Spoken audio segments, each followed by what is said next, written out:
Hello everyone, Kanoje sir here and welcome you in Student Point Academy. Students, today's in this video, आज के इस video में बच्चों हम करने वाले हैं आपका बुक मैथ्स का last problem set which is problem set 56। जी हाँ, ये हमारा आपकी बुक का लास्ट वीडियो होने वाला है।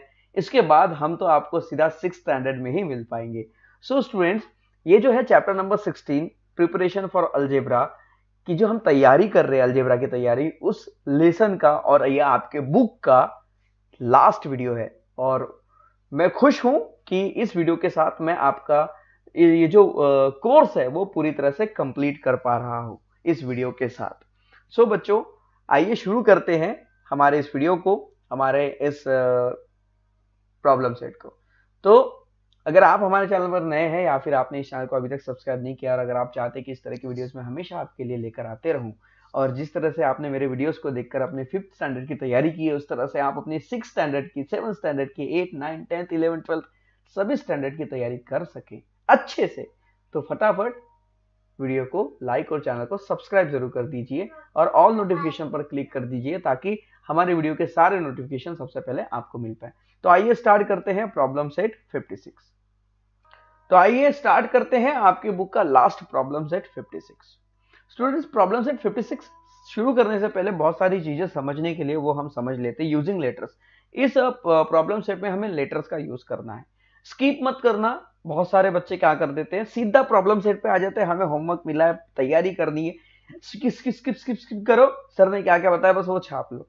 मैं इस चीज के लिए वीडियो नहीं बनाता हूँ बेटा, मैं वीडियो बनाता हूँ ताकि आपको एक एक पॉइंट बहुत अच्छे से समझ में आए। इसलिए अगर मैं इन चीजों को समझा रहा हूं ना अभी, तो उसे समझो ध्यान से, बहुत जरूरी है। सिंबल और frequently use in the mathematical writing. जब हम मैथमेटिक्स लिखते हैं तो कई बार मैथमेटिक्स के साथ सिंबल को यूज किया जाता है। सिंबल मतलब साइन। साइन कई प्रकार के होते हैं। The use of symbol make writing very short. Symbol का यूज हम इसलिए करते हैं राइटिंग को छोटा करने के लिए, जैसे कि ग्रेटर देन और लेस देन। अगर हम लिखे 5 is greater than 3, 5 is greater than 3, हाँ 5 3 से बड़ा है, तो इतना बड़ा सब कुछ ना लिखते हुए इसको शॉर्ट में हम ऐसा भी तो लिख सकते हैं। तो जी हाँ, ये जो सिंबल है ये शॉर्ट यूज करने के लिए गया। तो मैथ्स में बहुत सारे सिंबलों का या लेटर्स का यूज किया जाता है उसे शॉर्ट करने के लिए। ये समझ में आया, ये लाइन समझ में आ गई। जैसे for example using symbol division, हम डिवीजन का यूज करते हैं। सो 75 by 15 गिवन अस 5। तो 15 से अगर 75 को डिवाइड करेंगे तो हमें 5 आंसर मिलेगा। कैन बी रिटन एज, देखो, division of 75 by 15 okay give us 5। ये पूरे लिखने से आसान है, हम सिंबल्स कैसे यूज कर ले। 75 divide by 15 is equal to 5। तो ये जो लाइन इतनी लंबी चौड़ी लिखी है ना, उसका ये छोटा फॉर्म है। So it is also easier to grasp. ये समझने के लिए भी आसान होता है और लिखने में भी आसान हो जाता है ना। Now letter can be use, letters can be use likely symbol to make our writing short and simple. तो लेटर्स का भी यूज किया जा सकता है सिंबल के लिए, सिंबल के रूप में लेटर्स का भी यूज किया जा सकता है, जिससे हमारी राइटिंग जो होगी वो शॉर्ट, छोटी और सिंपल भी हो जाएगी, जो समझने में आसान होगी। वाइल एडिंग, जब हम ऐड करते हैं, सब्ट्रैक्ट करते हैं, कैरी आउट करते हैं किसी भी ऑपरेशन को और नंबर्स को, you must have discover many properties of the operation. जब हम एडिशन, सब्सट्रैक्शन, मल्टीप्लिकेशन, डिवाइडेशन, इसे कई तरह के जब एग्जांपल सॉल्व करते हैं तो हमें कई प्रकार के ऑपरेशंस करने पड़ते हैं, कई प्रकार के सॉल्यूशन करने होते हैं, उसमें कई प्रकार की हमें नई नई प्रॉपर्टीज पता चलती है।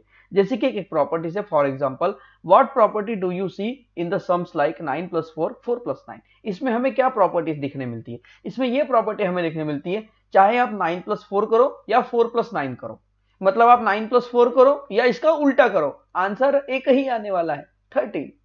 The sum of any two number and the sum obtain by reversing the order. मतलब किसी भी दो नंबर का सम करो या फिर उन दो नंबर को आपस में रिवर्स कर दो, तो भी हमें जो आंसर मिलेगा वो कैसा आएगा, सेम टू सेम आएगा, है ना। So now see how much easier and faster it is to write the property using later. अब ये कितना आसान है हमारे लिए, अगर हम लेटर का यूज प्रॉपर्टी के रूप में कर ले तो कितना आसान हो सकता है। चलो let us use a and b represent any two number. मान लीजिए a किसी नंबर को रिप्रेजेंट करता है, b किसी नंबर को रिप्रेजेंट करता है, तो उनका सम क्या होगा a प्लस b। जैसे मान लो a इज इक्वल्स टू 10 है और b इज इक्वल्स टू 20 है, तो a प्लस b कितना हो जाएगा 30। क्यों? क्योंकि a का मतलब क्या है, a की वैल्यू है 10, b की वैल्यू है 20, 20 प्लस 10 कितना हो गया 30। तो इस तरह से हम नंबर्स के बदले सिंबल मतलब लेटर्स का भी यूज कर सकते हैं। Changing the order of these those number will make the addition b plus a, therefore the rule will be for all values a plus b is equals to b plus a। तो आप चाहे a plus b करो या b plus a करो, answer कितना आ रहा है 30 आ रहा है दोनों केस में। ओके, तो इससे हमें एक नया फॉर्मूला पता चलता है, एक नया रूल पता चलता है। क्या रूल पता चलता है कि चाहे आप a प्लस b करो या आप b प्लस a करो, ये दोनों आपस में इक्वल होंगे। रूल क्या है, चाहे आप 2 प्लस 3 करो या आप 3 प्लस 2 करो, आंसर तो दोनों का सेम ही आने वाला है। बस यही चीज समझाने के लिए ये बताया गया है। ओके, समझ में आया? उसके बाद आगे देखते हैं। Let us see two more example, और दो एक्स्ट्रा एग्जांपल हम देख लेते हैं। Multiply any number by 1 gives the number itself. अगर हम किसी नंबर को 1 से मल्टीप्लाई करें तो उसका आंसर वही आएगा। जैसे कि आप 5 को 1 से मल्टीप्लाई करो तो भी आंसर आपका 5 ही आएगा। आप 100 मल्टीप्लाई बाय 1 करो तो भी आंसर 100 ही आएगा। आप 1 मल्टीप्लाई बाय 100 करो तो भी आंसर 100 ही आएगा। आप 1 मल्टीप्लाई बाय 5 करो तो भी आंसर 5 ही आएगा। आप 49 मल्टीप्लाई बाय 1 करो तो भी आंसर 49 आएगा, या आप 1 मल्टीप्लाई बाय 49 करो तो भी आंसर 49 ही आएगा। 1 का नंबर मल्टीप्लाई किसी भी नंबर के साथ करो, आंसर वो नंबर ही आने वाला है।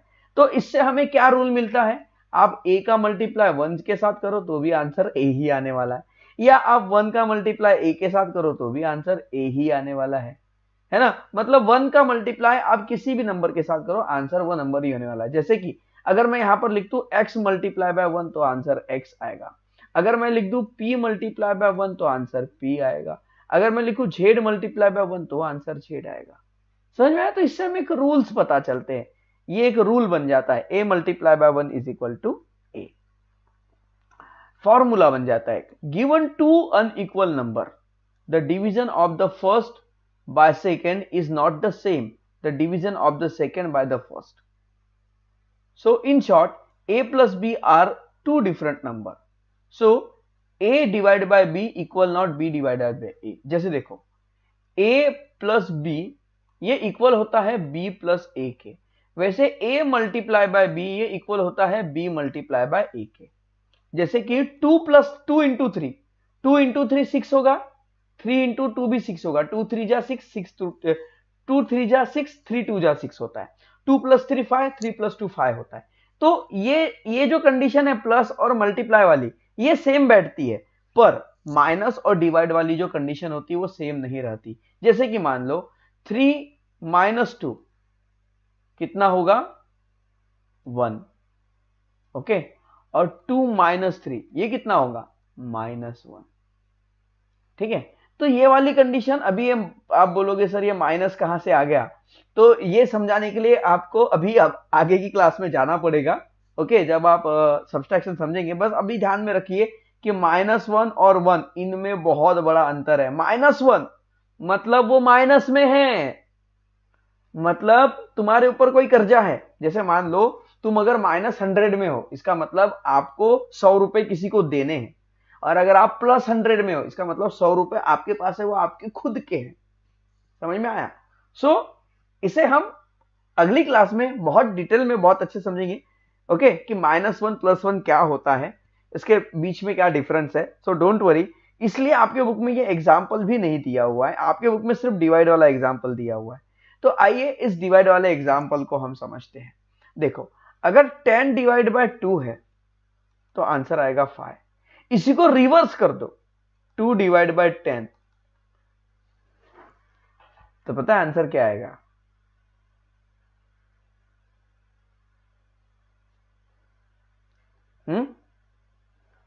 अब आंसर क्या आएगा? देखो 2 को आप 10 से डिवाइड करो, तो 2 को 10 से डिवाइड नहीं कर सकते, तो सबसे पहले यहाँ पे तो 0 लगाना होगा, पॉइंट पॉइंट लगा के 0, आंसर आएगा 0.2। ये 1 से भी छोटा है।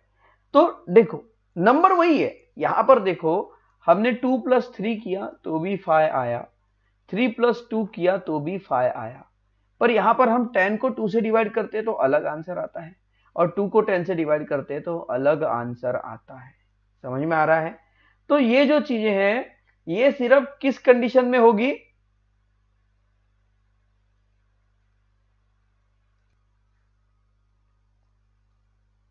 तो समझ में आया आपको, है ना? तो 2 नंबर का प्लस करो, उसी को रिवर्स करके प्लस करो तो आंसर सेम आएगा, 2 नंबर का मल्टीप्लाई करो, उन्हीं को रिवर्स करके मल्टीप्लाई करो तो आंसर सेम आएगा, पर डिवाइड या सब्सट्रैक्शन करते हैं तो आंसर सेम नहीं आएगा। ओके, तो इस रूल को समझने के लिए हम क्या बोल सकते हैं कि आप a को b से डिवाइड करोगे और b को a से डिवाइड करोगे तो आंसर जो होगा वो एक जैसा नहीं होगा, इक्वल नॉट, इक्वल के साइन को कट कर दिया गया, मतलब नॉट इक्वल। ओके, समझ में आ गया? अब आइए करेंगे problem set number 56। I hope that इस प्रॉब्लम सेट को समझाने से पहले जो इंपॉर्टेंट बातें मुझे समझानी थी वो आपको बहुत अच्छे से समझ में आ गई होगी, और जिन्होंने इस वीडियो को यहां तक देखा है उसे प्रॉब्लम सेट 56 समझने में और करने में बिल्कुल भी दिक्कत नहीं होने वाली है। तो आइए इसे स्टार्ट करते हैं। सो आइए अब प्रॉब्लम सेट 56 स्टार्ट करते हैं। द सम, देखो, use a letter for any number and write the following properties in short. इनकी हमें प्रॉपर्टीज बतानी है, जो भी यहां पर दिख रहा है उसके अकॉर्डिंग प्रॉपर्टी बतानी है, जो भी यहां पर लिखा होगा। यूज अ लेटर, कोई भी एक लेटर यूज करना है, और किसी भी नंबर के लिए आपको एक लेटर यूज करना है। आप A B C D E F G H I J K L M O P Q R S T A to Z कोई भी एक लेटर आप उठा सकते हैं। Okay, the sum of any number and zero is number itself. इसके लिए हमें किसी भी लेटर का यूज करना है, तो इसको हम क्या कर सकते हैं, हम बता सकते हैं a plus a sum of any number, number के लिए हमने a ले लिया और उसका क्या करना है, सम करना है, किसके साथ, जीरो के साथ, तो a + 0, तो आंसर क्या आता है, वो नंबर ही आता है, तो a + 0 = a। ये हो गया इसका आंसर, बस इतना ही। उसके बाद the product of any two number and the product obtain after changing the order those number is the same. Product of any number, जैसे एक हमने ले लिया a को, प्रोडक्ट मतलब होता है मल्टीप्लाई, तो a का मल्टीप्लाई हमने b के साथ कर दिया। The product of any two number, दो नंबर का हमने प्रोडक्ट कर लिया, and the product of obtain after changing the order, अभी हम इनके ऑर्डर को चेंज कर देते हैं, तो b × a, और तो दोनों का आंसर जो होगा वो सेम होगा, equal.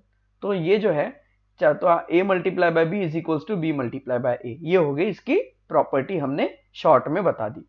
The product of any number and zero is zero, किसी भी नंबर का प्रोडक्ट, किसी भी नंबर का प्रोडक्ट, किसी भी मतलब किसी भी नंबर का प्रोडक्ट अगर आप जीरो के साथ करोगे, किसी भी नंबर को जीरो के साथ मल्टीप्लाई करोगे तो आंसर जीरो ही आएगा। तो आप a × 0 करोगे तो आंसर जीरो ही होगा। ओके, तो a × 0 = 0, ये हो गया इसका शॉर्ट प्रॉपर्टी। अब यहां पर है दो प्रॉपर्टीज, यहां पर हमें लिखनी है। Right the following properties in word, तो वर्ड में लिखने के लिए हमें जगह की जरूरत पड़ेगी, तो यहां से हम थोड़ा खाली कर ले, इसे यहां से हम मिटा ले। ठीक है, ये मिट गया भाई, हमारे पास ऐसे टूल है कि हम सब इरेज कर सकते हैं। सो ओके, अब यहां पर right the following property in words, ये जो प्रॉपर्टी है इन्हें हमें किस में लिखना है बच्चों, वर्ड में लिखना है। ओके, सो यहां पर क्या करता है, ये नंबर जो है, ये m जो है, ये किसी नंबर को शो कर रहा है, तो किसी भी नंबर को अगर हम जीरो के साथ माइनस करेंगे तो आंसर वही नंबर आने वाला है। सो इसे हम प्रॉपर्टीज में लिखेंगे कैसे, सो हम लिखेंगे subtracting zero from any number gives the number itself. तो क्या लिखेंगे हम,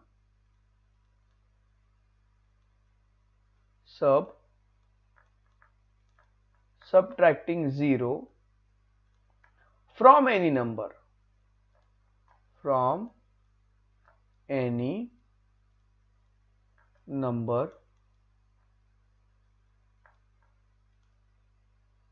gives the number itself। मतलब सब्ट्रैक्ट किया हमने किसी भी नंबर को, अगर जीरो के साथ सब्ट्रैक्ट किया तो हमें वही नंबर मिला। Subtracting zero from any number gives itself, itself मतलब खुद वही नंबर हमें मिलने वाला है। उसके बाद यहां पर n को अगर हम डिवाइड करते हैं 1 से, किसी भी नंबर से को आप 1 से डिवाइड करो, आंसर वही नंबर मिलने वाला है। तो क्या लिखेंगे यहां पर, dividing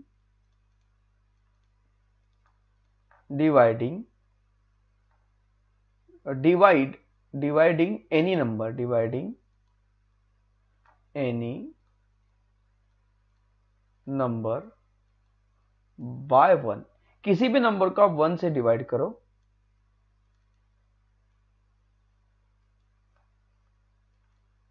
gives the number itself, हमें वही नंबर मिलने वाला है। बस इस तरह से इसे करना था। आई होप दैट ये पूरा का पूरा प्रैक्टिस सेट आपको बहुत अच्छे से समझ में आ गया होगा। ओके, इस पूरे प्रैक्टिस सेट का आप स्क्रीनशॉट कर लीजिए और अपने नोटबुक में जरूर लिख लीजिएगा।